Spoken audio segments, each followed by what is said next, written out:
India must continue to boost investment in structural reforms to take advantage of the global macro environment. That's the word coming in from World Economic Forum's Managing Director, Jeremy Jurgens. Speaking to me earlier, Jurgens also said that India exhibits to be one of the bright spots globally and has extensive opportunity in energy transition trade. Here's a slice of that conversation. We look at the outlook globally. It's highly uncertain. I don't know that we've ever had this level of uncertainty. We have an ongoing conflict in Ukraine, conflict right now in Gaza, Israel, tensions in other regions. At the same time, inflation was quite high. It's gradually coming down, but still a lot of uncertainty if we really, captured it. Signals this week from the Fed, okay, no, we'll still do some rate cuts this week, got the markets a bit excited. I think there's still a lot of uncertainty about where we are and how things are going. And this is also against the backdrop of an ongoing energy transition, climate crisis, and a number of other challenges. So when you bring all these things together, people are very hungry to find some bright spots, against that backdrop. I do think one of those has been India. And I think the strong growth that we've seen in India, the important role it's bringing to global growth overall. So it is one of the positive stories and one of the reasons I'm here this week. Right.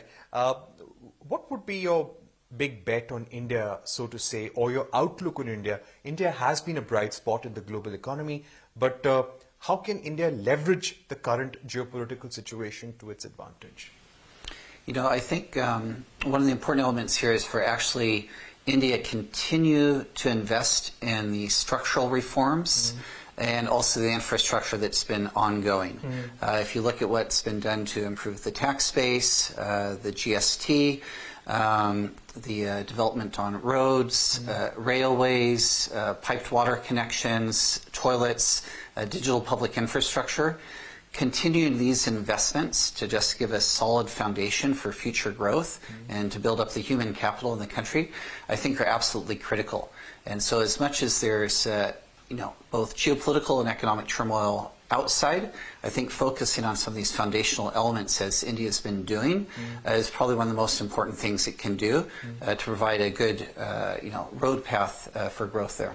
So during this visit to India, you've had consultations with a wide variety of stakeholders, both in the private and the public sector, also top ministers in the government and bureaucrats.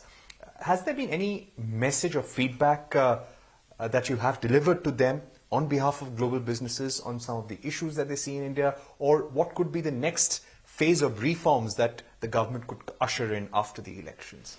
Yeah, so the discussions we've had have been more a nature of sharing than telling. So what are the opportunities for cooperation and collaboration? And I think these couple areas stand out for me. So if I highlight maybe three specific industry sectors that I think are quite interesting. One is healthcare. Here we've been working with the state of Telangana to see how we can actually use a lot of the new developments, new tools, applications in AI, etc., to improve the healthcare ecosystem.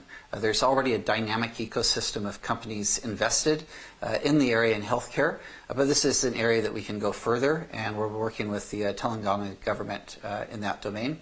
I was just in Hyderabad a few weeks ago, and really, really impressive what's going on there. Even visited one of the T-Hub, one of the incubator locations there, and just seen the energy that's present there. Second, I think, concrete area is in the domain of energy. Here, if you look at the investments that are being made in renewables, continuing the transition, I think India set a 2070 goal. Gujarat's set even a more current goal to say, okay, can we get to net zero by, I believe it's 2047, in time for the centennial anniversary there.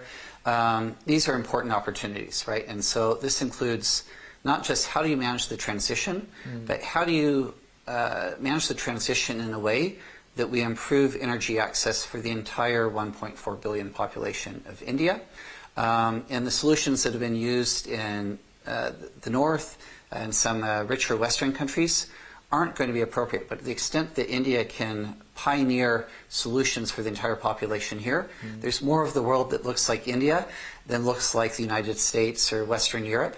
And so this becomes an export opportunity as well, taking those solutions forward. I mean, the last area I would just highlight would be around advanced manufacturing and scaling that up. And so we continue the shift from what's traditionally been a strong focus on agriculture and also the service economy, where India has been a pioneer.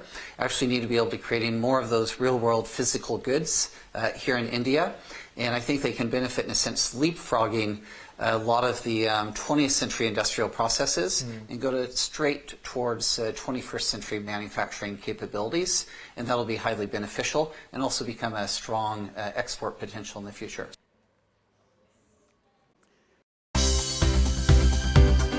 For more news and updates, all you need to do is follow CNBC TV18 on all of our digital platforms.